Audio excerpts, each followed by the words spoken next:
तत्कथार्थं तत्जीवनं कविभिरीडितं कल्मषापहं श्रवणमङ्गलं श्रीमदाततं भुवि गृह्णन्ति ये भूरिदा जनाः। श्री रामकृष्ण वचनामृत।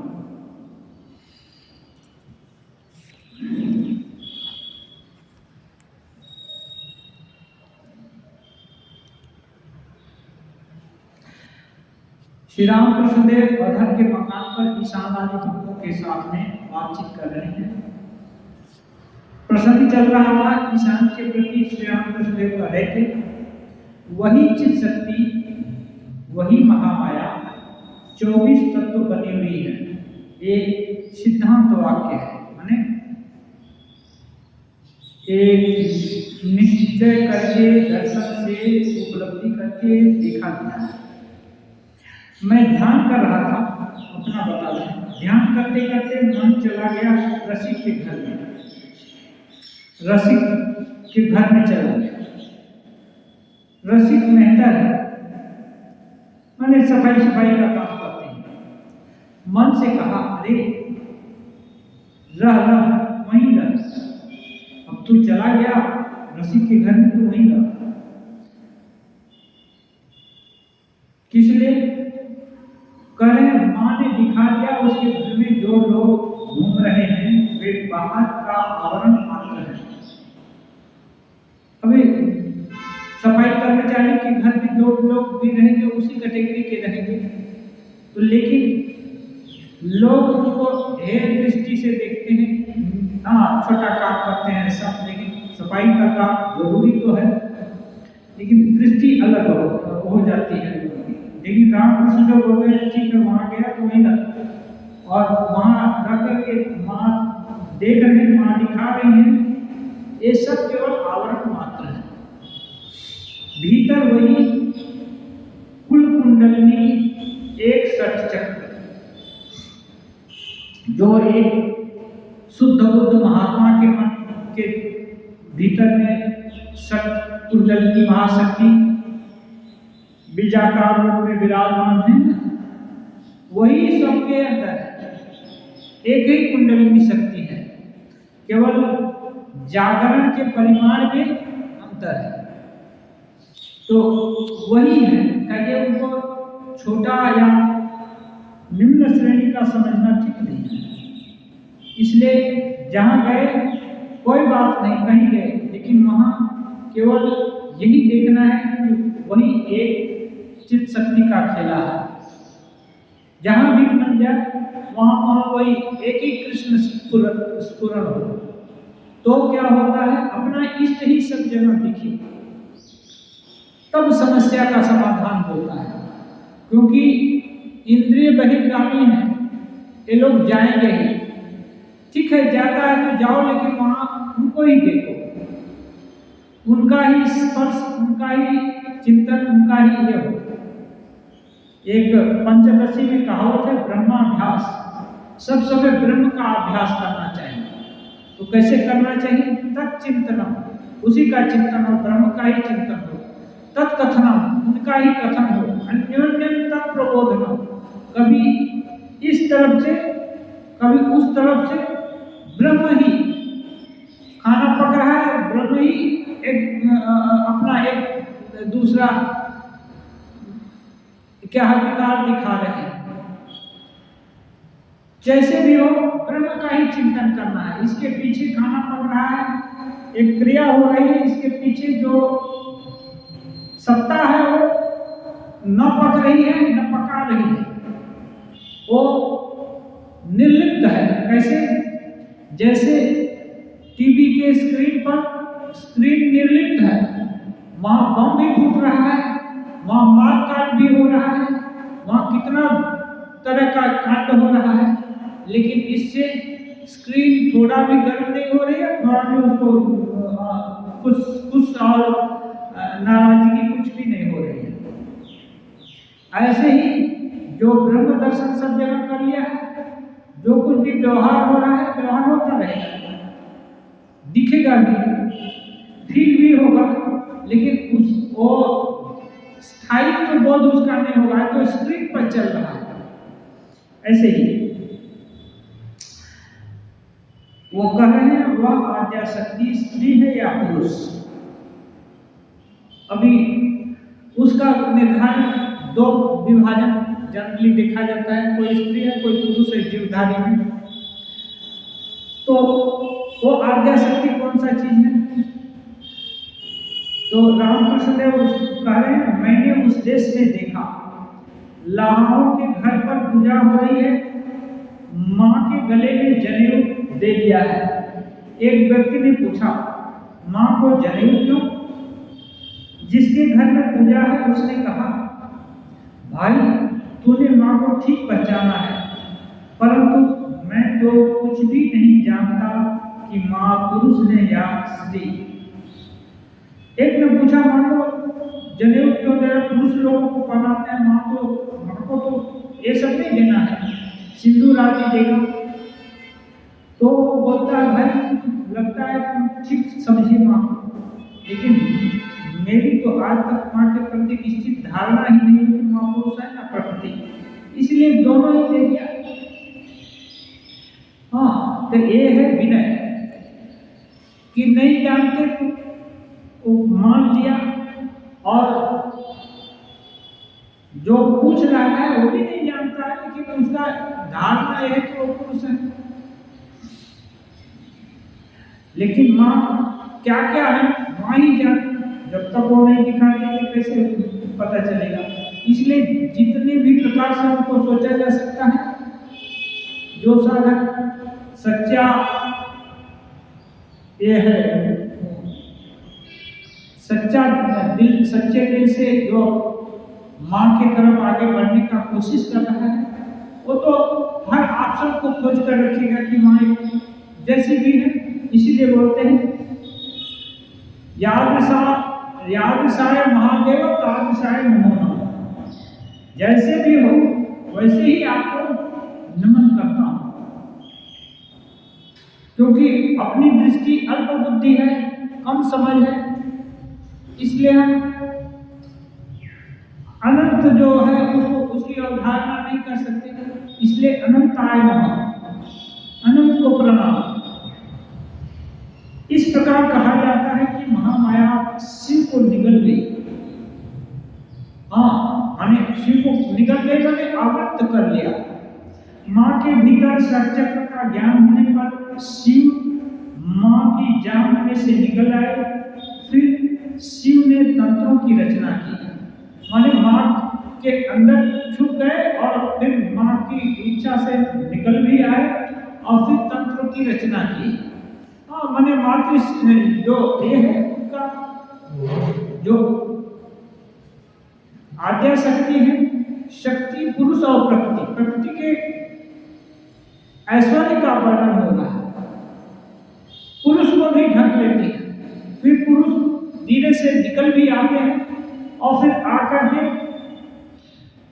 शिव तंत्र की रचना कर रही है। उस चित्त शक्ति के, उस महामाया के शरणागत होना चाहिए, जो कि पुरुष को भी ढक देने का सामर्थ्य रखती है। ऐसी महामाया के शरणागत होना चाहिए। शरणागत होने से क्या होगा? वो अपना जो स्वरूप है ना वो दिखा दे सकती है। स्वरूप दिख गया तो फिर इस माया के चक्र में फंसना नहीं पड़ेगा। जो आवागमन का चक्र है उससे भी छुटकारा हो जाएगा, और ये जो दुख प्रतीत होता है आपा का दुख, उससे निष्काम हो जाएगा। श्री रामकृष्ण देव से निशान कहते हैं आप कृपा कीजिए। जो भी है ये लोग प्रश्न आदि करते हैं, लेकिन समझते हैं श्री रामकृष्ण देव शक्तिधर महापुरुष हैं, या भगवान को कोई अवतार बोलता है, उस समय तो सदैव में थे। तो बहुत लोग बहुत तरह की धारणा कर रहे हैं। जो भी हो, आप जो कुछ बता रहे हैं सब कुछ हम लोग के पल्ले नहीं पड़ रहा है, इसलिए आप ही कृपा करिए। श्री रामकृष्ण देव अब यहाँ तक हुआ था। अब श्री रामकृष्ण देव कह रहे हैं डुबकी लगाओ, युग का प्रयोजन शास्त्राध्ययन। श्री रामकृष्ण देव कह रहे हैं सरल भाव से कहो। सरल माने एकदम निष्कपट, निष्कपट क्या, भीतर में और दूसरे ज्ञान का बोध न हो, तब उसको सरल कहते हैं। भाव, जो भी भाव है वही भाव का है और दूसरा बीच में ना आए। कैसे? जैसे बच्चा माँ को ही अपना आदर्श मानता है, अपना शरण मानता है और उसके गोद में चला गया तो भले ही माँ को ही आग निकल जाने वाली है, लेकिन वो सोचता है कि नहीं, माँ बचा लेगी या माँ के यहाँ सुरक्षित है। ऐसा ऐसा था। तो बोलते हैं सरल भाव से कहो हे ईश्वर दर्शन। दर्शन देने का मतलब अपने स्वरूप को दिखाओ। दर्शन का मतलब ये नहीं होता है कि हम लोग अपने रामकृष्ण देव को इस रूप में समझते हैं तो रामकृष्ण देव यहाँ आकर बोले देखो उनको अच्छा से पेट भर करके देखो, तो ये दर्शन को दर्शन ठीक नहीं मानते हैं आध्यात्मिक लोग। आध्यात्मिक लोग दर्शन, ईश्वर दर्शन का एक फल होता है, फल के द्वारा तब पेड़ के ये माना जाता है कि पेड़ काम का है। क्या होता है? राजा महाराज, महापुरुष महाराज, संत महाराज आदि आदि लोग सब बैठे थे। स्वामी जी का देहावसान हो चुका था, तो साधु लोग बैठने से आपस में क्या करेंगे, सब चिंतन, कभी कभी कुछ चर्चा होती है आश्रम के विषय में और इसके विषय में। और वे लोग ठाकुर के आश्रित थे, ठाकुर के साथ बहुत खेला धुला भी किए थे और उनसे बहुत कुछ सीखे भी थे, उनका कृपा भी पाए थे। तो ईश्वर दर्शन के विषय में राजा महाराज पूछते हैं, अच्छा आप सब लोग बताइए कि ईश्वर दर्शन किसको मानेंगे, क्या होने से मानेंगे कि ईश्वर दर्शन हुआ? तो कोई बोलता है रामकृष्ण देव का दर्शन हुआ, वो आकर बोले या बातचीत करें या कुछ करें, विभिन्न लोग उसको उत्तर दिया, तो उसको हम लोग दर्शन मानेंगे कि ईश्वर दर्शन हो गया। फिर अंत में राजा महाराज की बारी है, तो बोलते हैं ईश्वर दर्शन का मतलब विद्यते हृदय ग्रंथिश्चिद्यन्ते सर्व संशया क्षीयन्ते चासे कर्माणि तस्मिन् दृष्टे परावरे। तो उपनिषद में है हृदय की विद्यते हृदय ग्रंथि, हृदय की ग्रंथि है ना, हृदय में गांठ है। गांठ माने गांठ क्या करती है? सीधा रस्सी को गांठ बांध दिया तो अब उससे कोई बढ़िया काम नहीं हो सकता। गांठ का मतलब बाधा, बाधा हो गई, अब वो गांठ आगे नहीं बढ़ने देती। ये हो भी सकता है, नहीं भी हो सकता, और कुछ हो सकता है, तमाम प्रकार के विकल्प विचार, इसलिए असल चीज को जानने नहीं देती। तो ये गांठ कट जाएगी। जब गांठ कट गया तब क्या होगा, जो बचा वो सरल रहा, सीधे पहुंच सकते हैं वहां। तो विद्यते हृदय ग्रंथिश्चिद्यन्ते सर्व संशया, और गांठ क्या करती है? बहुत सारा संशय का बीज, हजार के लाखों तरह का संशय का बीज है ना, वहां पूरा संशय को का पुतली मानो बटोर कर रख दिया। अब ये सभी संशय की पुतली है ना, खत्म हो जाते हैं। छिद्यन्ते सर्व संशया, पूरा एकदम जड़ से खत्म हो जाता है, उनका कोई अस्तित्व नहीं रहता। क्षीयन्ते च अस्य कर्माणि, और जो साधक या जीव है उसका कर्म क्षय हो जाता है, माने अब वो कुछ करे या ना करे उसके ऊपर नहीं रह जाता, अब वो अकर्ता हो जाता है। क्षीयन्ते च अस्य कर्माणि तस्मिन् दृष्टे परावरे, माने उस परावर ब्रह्म को जान लेने पर, उस भगवान को जान लेने पर ये पूरा ये हो जाता है। क्या? उसके कर्म क्षय हो जाते हैं। यदि ऐसा किसी के भी दर्शन से होता है तो समझ लेना भगवान दर्शन हुआ। केवल छाया मात्र से पिक्चर रूप में आ गए या शरीर में ही कोई हो सकता है रामकृष्ण देव से मिलता जुलता हो, रूप चेहरा हो, ऐसे गाड़ी बना लिया हो, आकर बोले मैं तो आ गया देख, और हम लोग तो उनका वाणी या उनका हाथ तो जानते नहीं, कैसे मान लेंगे? यही है, कोई आ गया बोला तो उसको श्रद्धा दिखाए, अभिवादन किए, इतना तक तो चलता है, क्योंकि अभिवादन किसी को भी करने से कोई छोटा नहीं होता। लेकिन मान लिया भ्रम में पड़ गया तो नहीं, जो उपलब्धि हो रही है उसका टेस्ट है। रामकृष्ण देव विभिन्न तरह से अपनी उपलब्धि को टेस्ट किए हैं, इसलिए हम लोग के लिए ये टेस्ट है कि ये सब हुआ यदि संशय खत्म हो गया, हर तरह का संशय खत्म हो जाएगा। ये नहीं कि एक विषय का संशय खत्म हुआ दूसरे विषय का संशय रहेगा। जहां जितने भी विषय हैं सब जगह वही वस्तु दिखेगी, फिर संशय कहाँ रह गया, खत्म। तो ऐसा होने से वो माना जाएगा दर्शन हुआ।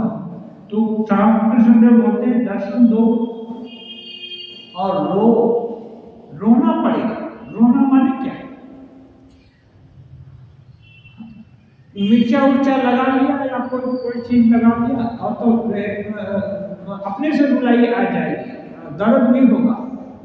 तो ये बनावटी दर्द नहीं, ये दर्द होना चाहिए कि नहीं मिला, हमारा कोई चीज खो गया। जैसे कि बहुत अपना घर द्वार, घर में किसी का एक ही घर में वही आसरा है, तो जल जाए या कुछ हो जाए, खत्म हो जाए, तो कितना पीड़ा होगी, कितना रुदन होता है। ये आदमी ये होता है, अपना कोई स्वजन परिजन चला जाए तो बहुत दर्द होता है, और वो दर्द मनाने से भी नहीं मानता है, छुड़ाने से भी नहीं छूटता है। तो यदि ये दिल में होगा कि भगवान नहीं मिले, कोई नुकसान हो रहा है, कोई क्षति हो रही है, समय जा रहा है, हो सकता है अगला क्षण उनको पुकारने के लिए मिले या ना मिले, तो ये अनमोल समय अपना खत्म हुए जा रहा है। तो ये सोच करके जो उत्कंठा व्याकुलता हो, उसके कारण रुलाई आए कि हे भगवान बहुत समय बीता, अब तो लगता है कि सभी कुछ जाने ही वाला है। जैसे एकदम नौका से जा रहे हैं, नाव बेहाल हो गई, अब पलटे तब पलटे नौका, ऐसी स्थिति आ गई। तो क्या करेगा लोग सोचेगा हे भगवान अब तुम बचाओ तो बचे, नहीं तो अब गए काम से। उस समय की अवस्था का, चित्त की अवस्था का सबके कल्पना कर सकते हैं। यदि ऐसा हो ईश्वर के पास बैठ करके कि हे भगवान कुछ करो, बहुत हाथ पैर चलाया नहीं हुआ, तुमको पुकारना भी नहीं जानते, कैसे पुकारना चाहिए ये भी नहीं जानते, कैसे पुकारना ये भी सिखा दो, जो कुछ करना है वो सब कर करा लो, कैसे भी करके अपना बनाओ और कहो हे ईश्वर कामिनी कांचन से मन को हटा दो। यही सबसे बड़ा बंधन है, धन और ये कामिनी कांचन, ये सबसे बड़ा बंधन है इस मनुष्य जगत का। इससे मन को हटा दो। जो मन को हटा दो तो बोलने से नहीं होगा, धीरे धीरे प्रयास करना पड़ेगा और विवेक वैराग्य का भी अवलंबन करना पड़ेगा। एक रहेंगे, धन का जरूरत है भरण पोषण आदि के लिए, लेकिन धन अपने को हजम कर ले वो नहीं चलेगा। हाँ, जितना प्रयोजन है वहां तक तो ठीक है, लेकिन उसमें आसक्ति ठीक नहीं। इसलिए घर परिवार हुआ तो स्त्री, स्वामी स्त्री ये लोग घर में रहेंगे ठीक है, लेकिन ठाकुर बोले दो बच्चा होने के बाद भाई बहन के जैसा रहेंगे। गृहस्थ जीवन में रहकर भी ब्रह्मचर्य का पालन कर सकते हैं, ऐसा कुछ ये नहीं कर सकते हैं। और देख ही लिया कि संतान सुख आदि क्या होता है, तो अब दिल को बना लेना है कि बस इतना ही इसकी पहुंच है, अब छोड़ दो। हाँ, तो ये है यदि ऐसा कह करके कैसे भी करके मन समझ ले तो काम बन गया। जब तक मन से समझेगा नहीं तब तक काम बनने वाला नहीं, क्योंकि मन एव कारण मनुष्याणां, मन एव मनुष्याणां कारण बद्ध मोक्षयो, बंधन और मुक्ति का कारण मन है। गुरु शास्त्र आदि सभी कृपावान है, करुणावान है, लेकिन मन को एकदम बदलना वो नहीं चाहते। चाहे तो श्री रामकृष्ण देव जैसे अवतारी पुरुष मन को बदल दे सकते हैं, लेकिन बिना परिश्रम के कुछ मिला उसका कोई कीमत ही नहीं मालूम हुआ। और एकदम जैसे अभी क्या कहेंगे, एनर्जी ही आदमी, कुछ भी एनर्जी नहीं है, अतः जब उसको सोने के महल में उसको लिटा दिया जाए और उसका मालिक उसको बना दिया जाए, ठीक है, और उसमें जो भी कर्मचारी आदि हैं सभी लोग उसकी सेवा के लिए तत्पर हो, लेकिन दिल में थोड़ा भी ताकत नहीं है, उठने की शक्ति नहीं है, कुछ करने की नहीं है, सोचने की शक्ति नहीं है, तो ऐसा आदमी को ये सब साम्राज्य मिलने का कोई मतलब है क्या? इससे तो अच्छा है जो थोड़ा बहुत कमाता उसको प्रेम से हाव भाव करके खाता और उठता बैठता मेहनत करता, इसमें शक्ति है। तो अपने से परिश्रम करके खाया उसमें मजा है, न कि कोई ऐसा अपाहिज बना दिया कि खा भी नहीं सकते, दूसरा खिलाएगा तो खाएंगे, दूसरा पैखाना कराएगा तो पैखाना करेंगे, अतः जब पूरा साम्राज्य मिल गया, ऐसा साम्राज्य लेकर भी क्या बात। तो इसीलिए ये जो है भगवान भी ये मन को नहीं बदल देते। मन को बदल दिया तो एक तरह से निष्क्रिय जैसा हो गया। मन को बदलने का राह दिखा देते हैं, ये गुरु का काम है। और मन को बदलना खुद को पड़ेगा, खुद को समझाना पड़ेगा और जल्दी हो जाएगा। तो ये है, बिना परिश्रम से कुछ चीज मिला तो उसका ज्यादा मूल्य नहीं, इसलिए लोग नहीं देते हैं, इसको प्रोत्साहित नहीं करते हैं। नहीं तो आदमी जो भी इस जन्म में मिला हुआ मिल ही सकती है उसका उपयोग नहीं करेंगे, लोग दूसरे के ही आश्रित रहेंगे। सब लोग यदि दूसरे के आश्रित रहेंगे तो कहाँ से गुरु भी आएंगे, कहाँ से ये करेंगे। 12 वर्ष तो रामकृष्ण ठाकुर को भी साधना नहीं करना पड़ेगा, वो भी और तीसरे किसी को खोजने लगेंगे। सब लोग इसको उसको इसकी उसकी खोज में लगा रहेगा, ऐसे तो नहीं होता। भीतर में खोज करके भीतर का जो शक्ति है, पोटेंशियल शक्ति, उसको जगा देना। सब जगह जग जाए, कोई झंझट नहीं, किसी के पास दरवाजा बजा, जाल चाबी से ये यही डूबो और जो चाहेगा सब पाएगा। चिंतामणि के दरबार में दूसरी जगह नहीं जाने का जरूरत है। और ये दरबार सबके लिए है, बिना कहीं गए ही चाहे तो उसमें ढूंढ सकता है और डुबकी लगा सकता है। इसलिए कहते हैं और डुबकी लगाओ, डूब जाओ। किसमें? इसी भावना में डूब जाओ कि मैं बुला रहा हूं, भगवान सुन रहे हैं और हमारे काम बन रहा है। इस भावना में डूब जाओ। ऊपर ऊपर बहने से या तैरने से क्या रत्न मिलता है? ऊपर ऊपर ये भी किया वो भी किया, होगा नहीं होगा तो देखा जाएगा, ऐसा नहीं। डुबकी लगाओ। डुबकी लगाओ माने बाकी सांस लेने के लिए ऊपर उठना नहीं है। एक बार सांस ले लिया, डूब गया, अब रत्न मिले बिना उठना नहीं। ये संकल्प। हर समय ऑप्शन मन खोजता है कि सस्ता काम, सस्ता लाभ कहीं होने वाला नहीं है।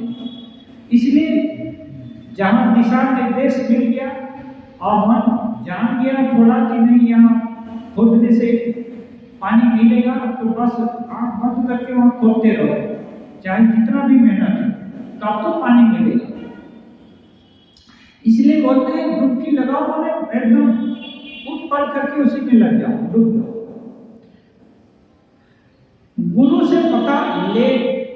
लेना चाहिए। गुरु क्या करते हैं, पता बता देते हैं, यहाँ खोदो, अब खोदते ही रहो। तो गुरु इष्ट को पकड़ा दिए हैं, अब वही चलते रहो जब तक, कब तक, जबकि गोल तक हासिल नहीं हो जाता तब तक चलो। एक व्यक्ति बाणलिंग शिव को खोज रहा था। बाणलिंग शिव उनकी पूजा होती है, तो नदी में यहाँ पत्थर का खदान वाला तो खोजते हैं कि अपने से बना बनाया मिल जाए। किसी ने कह दिया अमुक नदी के किनारे जाओ, वहां पर एक वृक्ष देखोगे, उस वृक्ष के पास एक भंवर है। नदी में भंवर होता है, बहुत तेज पानी घूमता है और कितना नीचे ले जाएगा भगवान ही जानते हैं। वहां पर डुबकी लगानी पड़ेगी। अब उस भंवर में डुबकी लगाओ इस आदमी के कहने के अनुसार, और यदि बच गए तो बाणलिंग शिव मिल जाएंगे और उनको लेकर उठ सकते हो। नहीं गए तो छुट्टी हो गई, ये जन्म पूरा हो गया। तब बाणलिंग शिव मिलेगा, बोल रहा है डुबकी लगाओ, भंवर है, शिव छोड़ेगा कि क्या करेगा, बचने देगा कि क्या है, लेकिन नहीं, गुरु के ऊपर विश्वास है तो सब कुछ हो जाता है। गर्भ सुधा रिपु करे मिटाई, गोपद सिंधु अनल सितलाई। बोलते हैं विष भी अमृत हो जाता है, शत्रु भी मित्रता करने लगता है, और आग भी शीतल हो जाती है। कब? जब भगवान की कृपा होती है, उनकी इच्छा होती है, ये सब कुछ फेवरेबल हो जाता है। सांप भी आएगा, मेढक को ताड़ा करेगा और छबल में मारेगा, और उससे विष भी गिरेगा और वहाँ थैली में पड़ेगा और वो उसको ले आकर एक दवाई बनेगा और बेटा जी भी जाएगा। सब हो जाता है उनकी इच्छा से। असंभव नाम की चीज कुछ नहीं होती, सब संभव है। हाँ, तिनी इच्छा कर ले कि ना करते पारे। हाँ, इच्छा जगत प्रसव करिया छे। स्वेच्छा से पूरा चंद्र सूर्य और कितना खगोल भूगोल सब बना दिए। विश्व ब्रह्मांड की रचना जो इच्छा मात्र से कर रहा है, वो एक छोटा मोटा चीज क्या नहीं कर सकता है। इसलिए गुरु से पता जान लेना चाहिए। आपको बोलना गुरु से पता जान लेना चाहिए, तो गुरु क्या बताएंगे, रास्ता बता दिए, वो इस रास्ते से जाओ, अनेक पथागच्छ, इस रास्ते से जाओ। ईशान जी हाँ, बोलने कृपा कीजिए, तो ठाकुर उसके बदले में बोलते कृपा तो गुरु के पास जाना है। गुरु सब कुछ करके एकदम बिठा करके खिला नहीं देंगे, वो रास्ता बता देंगे, कमर कस के जाओ डूबने के लिए। डूबना हो, मरना हो या जो कुछ भी हो, अपने को कुर्बान कर दो गुरु जी के उपदेश के अनुसार, तब होगा। तब उत्तर सुनकर से ईशान भी बोलते हैं हाँ, क्यों, ये भी शास्त्र में पढ़े, बिना श्रम के कुछ उपलब्धि नहीं होती। श्रम बिना ना किमपि साधयति, श्रम के बिना कुछ नहीं होगा। ऐसे सोया सोया यदि सिंह सोचे कि उसके मुंह में हीरा लाकर घुस जाएगा, ऐसा कभी नहीं होता। श्री राम कृष्ण सच्चिदानंद ही गुरु के रूप में आते हैं, गुरु रूप में सच्चिदानंद ही आते हैं। तब आजकल जितने गुरु दिख रहे हैं सभी लोग सच्चिदानंद हैं। पहले वो भी लड़के बच्चे थे, जहां जत्र तत्र भटकते थे, सब कुछ होता था। आज सच्चिदानंद बन गए।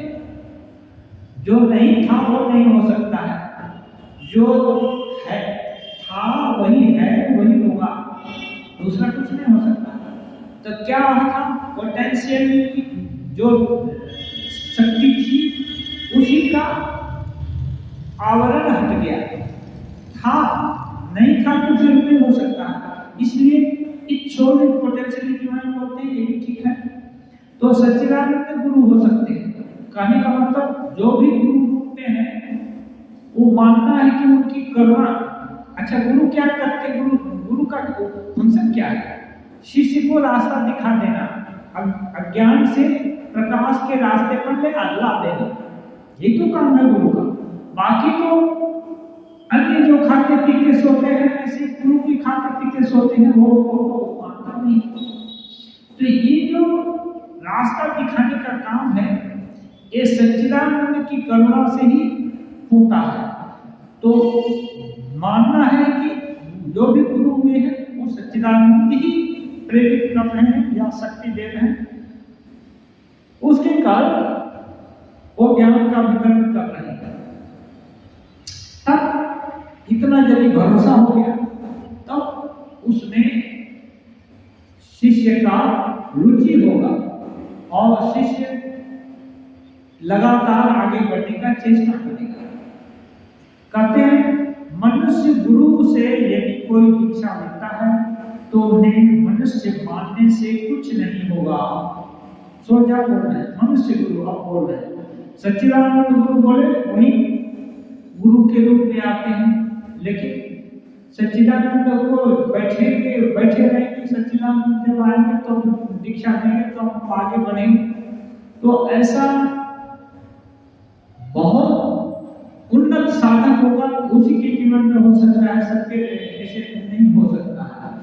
इसलिए अधिकांश लोग जब भी होता है जिज्ञासा होती है तो अगल बगल जो कोई भी जानकार है उससे लेता है, उसके पास जाता है और उससे उपाय पूछता है। तो जो अगम का रास्ता बता दे, भगवान की तरफ जाने का रास्ता या मंत्र बता दे, वो मनुष्य होने से भी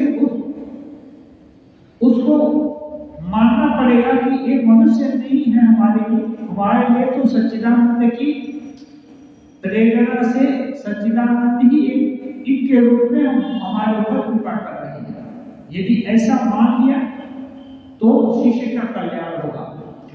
केवल मनुष्य है, अच्छा है, दुकान खोलकर बैठे हैं, चलो इनसे भी दीक्षा ले लो। अच्छा, दूसरे जगह और चमक दमक वाली दुकान है, सुना है वो दुकान में बहुत अच्छे अच्छा और चीज मिलता है, माने और अच्छा उपदेश या अच्छा खातिरदारी मिलती है, चलो वहां भी दीक्षा ले लेते हैं। तो जाता क्या है, ऐसे 10 जगह दीक्षा लेंगे। हाँ, और उसकी तुलना भी करने लगे, वजन करने लगे कि इसमें क्या है उसमें क्या है, फोन करके देखने लगे। तो एक रामकृष्ण देव जैसे एक तो कहानी बताए थे, कोई लंका में गया था,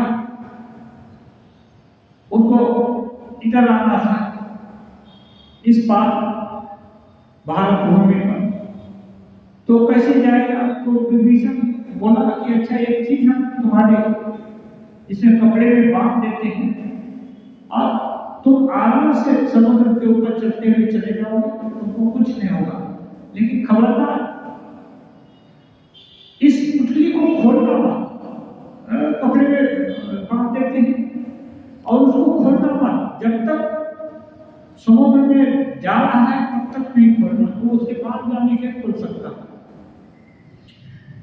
और वो आदमी आया, चलने लगा समुद्र पर, और बहुत अच्छा लगने लगा, आराम से चल रहा जैसे जमीन पर चलता था। बीच समुद्र में आया तो उसको क्यूरियोसिटी बढ़ गया, कौन सा ऐसा चीज दिया है विभीषण जिसके कारण, जिसके प्रभाव से हम ऐसा पानी पर चल रहे हैं, देखें तो सही। अब उसको धैर्य नहीं, अभी देखिए गुरु बोल दिया है खबरदार, तो गुरु का आदेश मानना चाहिए। अब गुरु का आदेश का अवहेलना कर दिया, और जैसे ही खोला और देखा एक बेल के पत्ते पर या तुलसी के पत्ते पर राम नाम लिखा है, ऐसे ही देखा, अरे केवल राम नाम। जैसे ही उसका शंका हुई और डूब गया। हाँ, तो ये बात है, शंका हो गई तो डूब जाएंगे, इसलिए शंका नहीं करनी चाहिए। जो भी दिया वो अमोघ मंत्र है, इससे काम हो जाएगा। इसलिए कई जगह दरबार लगाने का जरूरत जरूरत नहीं है। हाँ, गया सुना सत्संग सुनने में कोई ये नहीं है, लेकिन रास्ता कई जगह जाकर नहीं पूछना है। रास्ता तो पहले ऐसे देख लेना है। 70 गुरु के पास मंत्र दीक्षा पाने के पहले घूम सकते हैं, लेकिन मंत्र एक जगह से कहीं से लेके उसके बाद उसमें विश्वास करना है और मानना है यही सबसे अच्छा मंत्र है और यही सबसे अच्छे गुरु हैं। माने सभी तरह के गुरु हमारे गुरु में है और सभी प्रकार का मंत्र हमारे मंत्र में है, तो उस मंत्र की शक्ति और उस गुरु की शक्ति भी कामयाब होती है। उन्हें साक्षात ईश्वर मानना होगा, मानो ईश्वर ही सीधा आकर मंत्र दे रहे हैं, तभी मंत्र पर विश्वास होगा। बात केवल यही है, खेला है विश्वास का। विश्वास हो गया तो बहुत कुछ हो गया। विश्वास हो गया कि कुछ नहीं, ब्रह्म ही यहाँ खेला कर रहे, बस हो गया, काम बन गया। लेकिन विश्वास जब होता तो इतना जल्दी नहीं होगा। विश्वास पर बहुत तरह का पर्दा लगा हुआ है। हाँ, और वो भी विश्वास बोलने वाले विश्वास में कि मैं विश्वास करता हूँ, मैं ये मानता हूँ, वो नहीं। बोलना नहीं पड़ेगा, दिल का रोक रोक प्रत्येक स्पंदन जानेगा कि यही सत्य है, यही ठीक है। हाँ, उसको किसी को बोल कर हड्डी में भी यदि प्राण है तो हड्डी भी जानेगा कि नहीं यही ठीक है। हड्डियां भी बोलती है। तो ये चीज है। विश्वास हुआ कि सब कुछ हो गया, इसलिए बोलते हैं ये विश्वास। ये विश्वास हो गया तो सब कुछ हो गया, माने अब ब्रह्म वस्तु मिल ही गई, उसमें कोई देरी नहीं है। शूद्र एकलव्य नहीं, अभी उदाहरण देते हैं। शूद्र एकलव्य ने मिट्टी के द्रोणाचार्य बनाकर वन में बाण चलाना सीखा था। द्रोणाचार्य उसको रिजेक्ट करते थे, नहीं मैं राजगुरु हूं, राजा के लड़कों को सिखाऊंगा, राजपुत्रों को, तुम्हारे को नहीं सिखा सकता। लेकिन वो गुरु मान लिया, चेहरा इनका देख लिया, जो भी उसके मन में आया उस मट्टी का एक उनका पुतला बनाया और रोज प्रणाम करता और उनका आशीर्वाद लेकर मन ही मन उनका आशीर्वाद प्रार्थना करता और जाकर बाण चलाता। और जब बाण में प्राण निष्णात हो गया, पारंगत हो गया, तो भी मानता मैं गुरु द्रोणाचार्य का शिष्य हूं। इसलिए गुरु द्रोणाचार्य जब प्रत्यक्ष आए, उससे पूछे तुम किससे विद्या सीखे, तो वो भी बोलता गुरुदेव मैं आपका ही शिष्य हूं, आप मुझको वैसे नहीं सिखाए, लेकिन आपकी गुरु शक्ति के प्रभाव से मैं यहाँ आपके ही आशीर्वाद से मैं इस मुकाम तक पहुंचा हूं। तब बोले ऐसी बात है, सत्य है? वो बोला हाँ। तो गुरु दक्षिणा दे सकते हो? वो बोला हाँ, क्योंकि वो सच सच मानता है, वो मिट्टी का पुतला नहीं मानता, वो मानता है गुरु द्रोणाचार्य की गुरु शक्ति उसको सिखा रही है। अब तब शक्ति का उन्मेष हुआ है। वो बोला नहीं, बेशक आप जो प्राण मांगेंगे, गर्दन मांगेंगे, गर्दन ले लूंगा। तो दाहिने हाथ का अंगूठा मांगे, जो कि अस्त्र चलाने के लिए एकदम अंगूठा बहुत इंपॉर्टेंट अंग है, वही मांगिए जिससे अर्जुन सबसे श्रेष्ठ धनुर्धारी रहेगा उनके हिसाब से। और तुरंत बिना विचार किए गुरु ने चाहा तुरंत काट करके दे दिया। कोई गुरु के वाक्य पर इस बट का कोई चीज नहीं, पूरा पूरा विश्वास है गुरु कल्याण करेंगे, इसलिए तुरंत दे दिया। एक श्री राम कृष्ण देव उसका उदाहरण दे रहे हैं, कह रहे हैं मिट्टी के द्रोण की पूजा करता था साक्षात द्रोणाचार्य मानकर, साक्षात द्रोणाचार्य मानकर, इसी से वह धनुर्विद्या में सिद्ध हो गया। और इसका प्रमाण यह है कि वो अंगूठा मांगे जो कि एकदम बाण विद्या में विपुल होने के लिए उसके नितांत आवश्यकता है, फिर भी वो बिना विचारे तुरंत दे दिया। ये है गुरु भक्ति, आए है सत्य मानना। गुरु मांगे तो प्राण भी दे देंगे, ऐसा विश्वास। उस उसमें कोई संदेह नहीं, कोई ऐसा विश्वास करते हो तो पस्तुलाभ बहुत जल्दी होने वाला है। और कहते हैं और तुम ब्राह्मण पंडितों को लेकर अधिक झमेला न करो, सॉरी, और तुम ब्राह्मण पंडितों को लेकर अधिक झमेला न किया करो, उन्हें चिंता है 2 पैसे पाने की। ईशान है ना, ब्राह्मण पंडित लोगों के साथ क्या करते हैं, पंडित लोग शास्त्रार्थ करेंगे और वो जो जिसका तर्क अकाट्य होगा वो विजयी हो जाएगा, उसको ये होगा दक्षिणा मिलेगी, ज्यादा दक्षिणा मिलेगी और क्या सम्मान मिलेगा और क्या। तो बोल रहे हैं कि ये झमेला करने से कोई लाभ नहीं, उन्हें 2 पैसे की चिंता है, 2 ज्यादा पैसे मिल जाएंगे और किसी का। श्री रामकृष्ण आगे कहते हैं, मैंने देखा है ब्राह्मण स्वस्थ करने आया है, चंडी पाठ या और कुछ पाठ कर रहा है, पर आधे पन्ने वैसे ही उलटता जा रहा है। चंडी पाठ आया है, करने आया है या और कुछ करने आया है, लेकिन पन्ने पर पन्ने उलट दे रहा है। लोग तो जानते नहीं कि चंडी में क्या क्या लिखा है, हर पन्ना पढ़ना पड़ता है कि नहीं, ये भी बहुत लोगों को नहीं मालूम है। और पंडित जी क्या कर रहे हैं वो भी सब तो देखता नहीं, क्योंकि वो तो विद्वान आदमी को ले आए, गुरु जी जो बोले वही ठीक है। तो गुरु जी क्या कर रहे हैं, कोरम पूर्ति कर दे रहे हैं, जत्र तत्र चंडी से पाठ कर दिया और हो गया, पारायण हो गया। क्यों? क्योंकि वो पैसे कमाने के लिए आए, उनको पूरा पारायण करने से मतलब नहीं, उनको तो जो दक्षिणा मिलेगी उससे मतलब है बस। इसलिए इन लोगों के झमेले में मन नहीं पड़ने के लिए बोल रहे हैं। अपनी और बोल रहे हैं अपनी हत्या एक छोटी कहानी से भी हो सकती है। अपने को यदि कोई मारना चाहे तो एक छोटी सी कहानी कामयाब हो जाएगी। यानी यदि अपने दिल को मनाना है कि बाबू मान जाओ, यही सत्य है, इसको लेकर अब डूबो तो मान सकते हैं, लेकिन दूसरों को मारने के लिए ढाल तलवार चाहिए। शास्त्र इत्यादि का विचार यही इसी उद्देश्य की पूर्ति करता है, यही हेतु है शास्त्र विचार का। माने तुम्हारी दिल धारणा हो गई ब्रह्म सत्य है या भगवान सत्य है, तो इतना तुम्हारे लिए बहुत पर्याप्त है। दूसरे को लेकिन बोल सकता है कि भगवान सत्य है, लेकिन उसको शास्त्र प्रमाण के साथ बोलना पड़ेगा। शास्त्र कोट करेंगे तब वो मानेगा कि नहीं है, ये जो बोल रहा है शास्त्र में भी लिखा है, इसका मतलब ये माना जा सकता है, ये सही है। तो दूसरों के लिए शास्त्र आदि का जरूरत है, केवल अपने के लिए कुछ जरूरत नहीं है। विश्वास हो गया तो काफी हो गया। और कह रहे हैं बहुत से शास्त्रों की भी कोई आवश्यकता नहीं है।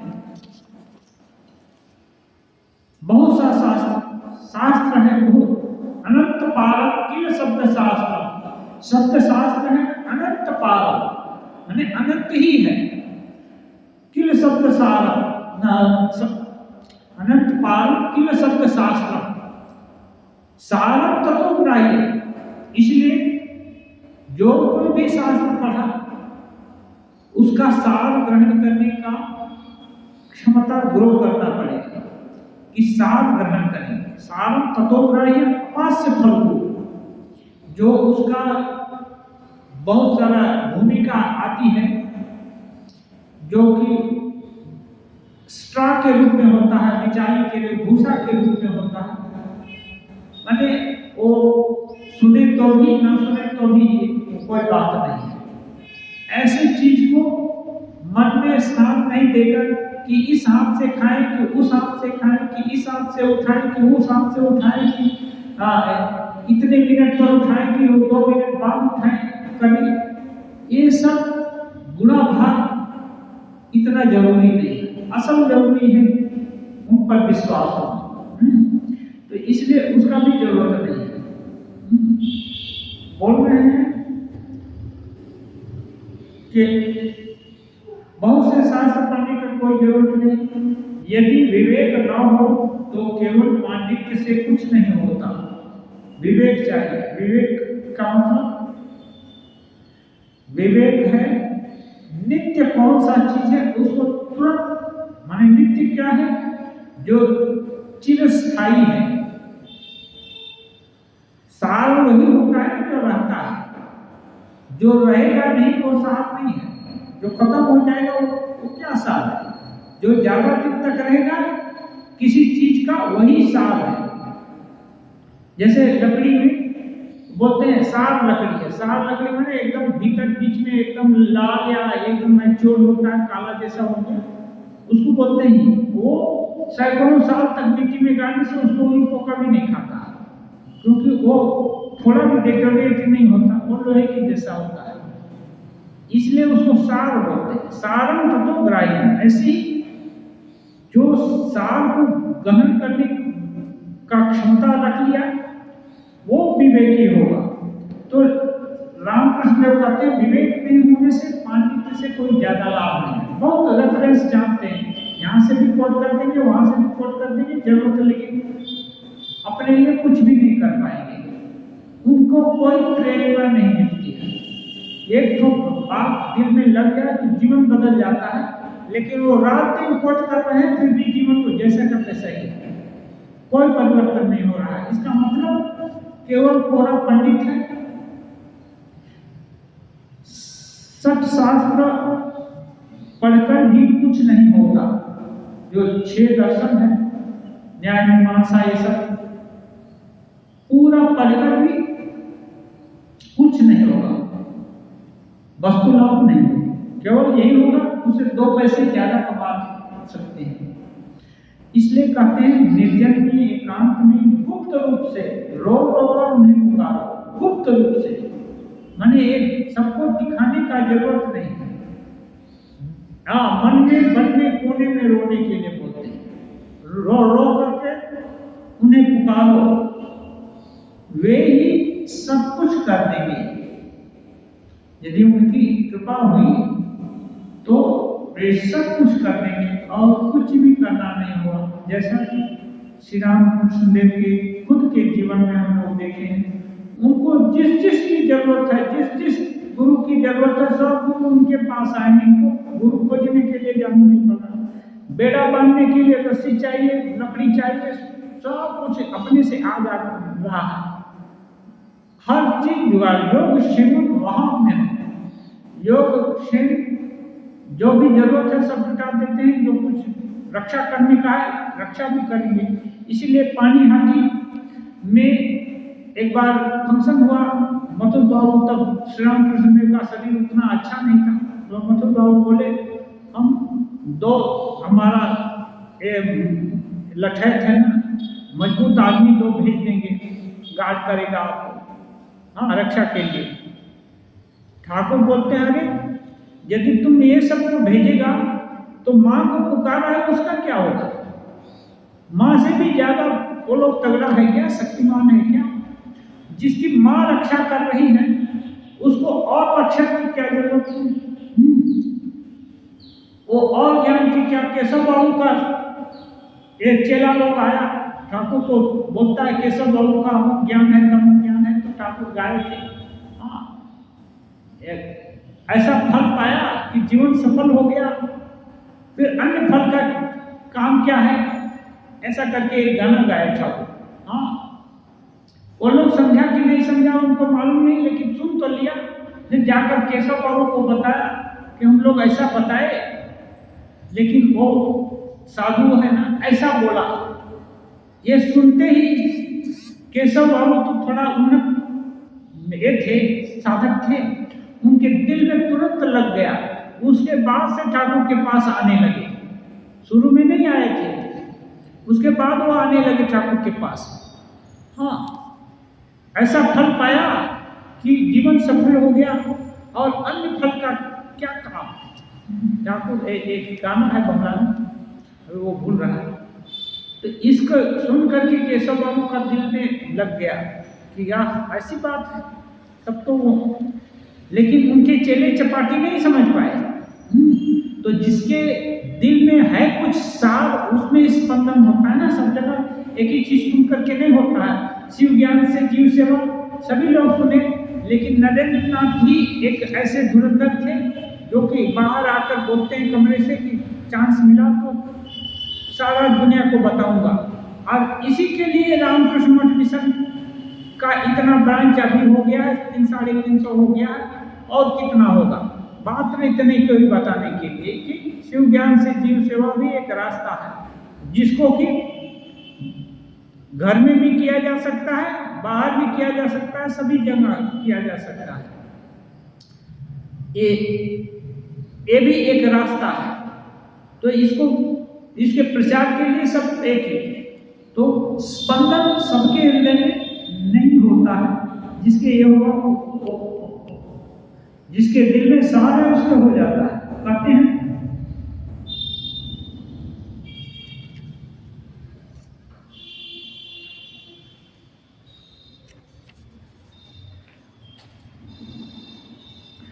निर्जन में एकांत में गुप्त होकर रो रो कर उनको पुकारो, वे ही सब कुछ बता देंगे। अब मास्टर महाशय लिख रहे हैं, श्री रामकृष्ण ने सुना है ईशान भाटपाड़ा में पुरस्चरण करने के लिए गंगा के तट पर कुटिया बना रहे हैं। ईशान है ना, पुरस्चरण माने कुछ व्रत लेकर के कुछ दिन तक एक विधि के अनुसार रहना और कुछ तपस्या करना। तो श्री रामकृष्ण देव ये पूछ रहे हैं व्यग्र भाव से, थोड़ा चिंतित होकर कि ज्यादा साधना, कठिन साधना करेगा तो शरीर को क्षति भी हो सकती है। धातु वैषम्य होने से युक्त आहार विहार से युक्त चेष्ट से कर्मसु युक्त स्वप्नावबोध से योगो भवति दुःखा। यदि युक्त नहीं रहा तो दुख हरने वाला योग नहीं होगा। इसलिए सभी योग युक्त होना चाहिए। इसलिए श्री रामकृष्ण कह रहे हैं ईशान को, क्यों जी क्या कुटिया बन गई? जानते हो ये सब काम लोगों से जितने छिपे रहे उतना ही अच्छा है। माने कुटिया बनाकर तुम तपस्या करने जा रहे हो, इसका ढिढोरा पीटने से अच्छा नहीं है, पर न जाने उतना ही अच्छा है। जो लोग सतोगुणी हैं वे ध्यान करते हैं मन में कोने में बनने, मन में कोने में बनने, ऐसे ध्यान करते हैं। कभी तो मच्छरदानी के भीतर ही बैठे बैठे ध्यान करते हैं। मच्छरदानी के भीतर सब लोग जान रहा सो रहा है और उसके भीतर ही बैठ कर के ध्यान कर लिए। बाहर में मच्छर काटेगी, परेशानी होगी। ये है। तो इसलिए कोशिश करना चाहिए मन ही असल है। मन में नहीं है तो बाकी ये नहीं है। अब कोने में इसलिए जिसके घर में जगह नहीं हो, कोना एकांत है। और वन में माने जहां कोई नहीं है, अपना रक्षक भी नहीं है। वन में भक्षक होते हैं, सांप होगा, सियाल होगा और जंगली जीव जंतु होंगे। लेकिन जिस पर भगवान की कृपा होगी उसको सिंह भी आकर छू नहीं सकता है, सांप भी नहीं काट सकता, कुछ भी नहीं हो सकता है उसका। तो ऐसा जिसका दृढ़ निश्चय है, ऐसे साधक ही मन में तपस्या करने के योग्य है। बाकी सब डर जाते हैं, डर जाएंगे और डरेंगे तो ऐसे ही सांप आ जाएगा, ऐसे ही बाघ आ जाएगा, ऐसे कुछ आ जाएगा। इसलिए सबसे अच्छा है किसी कोने में, कोने में बैठकर मन में जप करने का क्या बोलते हैं, अभ्यास करना है। ठीक है, आज समय हुआ। ओम निरंजनम नित्यमनंतरूपम भक्तात्मपादविग्रहं वै ईशावतारं परमेश्वरेण तग्रहं कृष्णं शिरसा नमामि।